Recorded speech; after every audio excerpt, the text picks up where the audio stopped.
America should form a select committee investigation into one of the greatest national security threats America is facing today.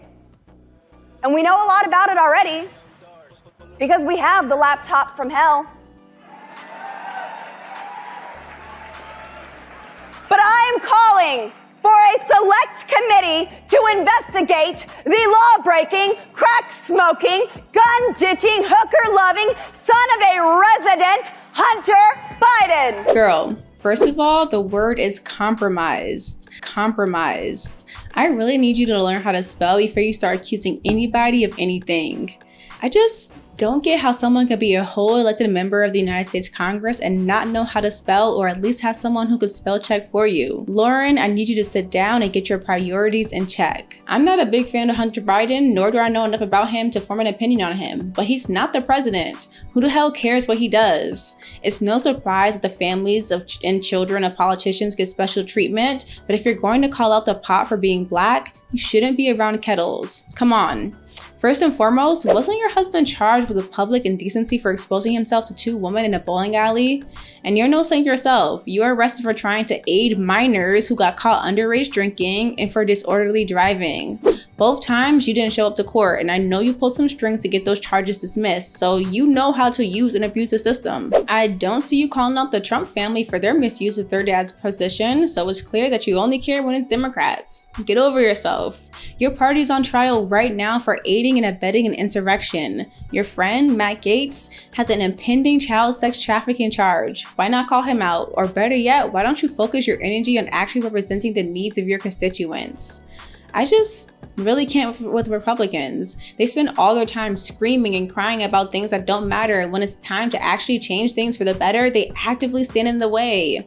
You don't care about Americans, Lauren. You care about fame, money, and seeing your name in the next Fox News headline. If the citizenry in America is disarmed, then we are no longer citizens. We are subjects. You know, here in America, we have gourmet treats for puppies. We have these amazing groomers for dogs. Well, in Venezuela, they eat the dogs. And it started because they don't have firearms. They do not have a way to protect themselves, to defend themselves against a tyrannical government. American politicians need to stop using Venezuela as an example of a failed state. It wasn't socialism or lack of guns that crushed Venezuela. It was corruption, greed, and capitalism. And also American interference, supported coups, and economic sanctions. You don't get to break into a house, throw a wild party, destroy everything, then afterwards say the people who live there are slobs. This is Rebel HQ. I'm Sandy Loves. Lauren Boebert wouldn't be able to find Venezuela if she was standing in the middle of it. And she thinks she's one of the smart Americans, so she feels safe using a country she knows nothing about to fearmonger about gun regulations,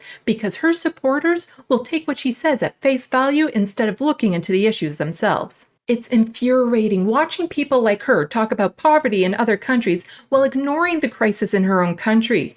Life is great in America if you have a stable, high income and are white, straight, cisgendered, and without disabilities. America is a country full of luxuries while letting millions of children starve, not supplying safe drinking water to everyone, forcing people to live in tent cities, then criminalizing them for being poor, and allowing people to die of preventable illnesses. Oh, but there's gourmet dog treats and amazing groomers for dogs, so it must be good.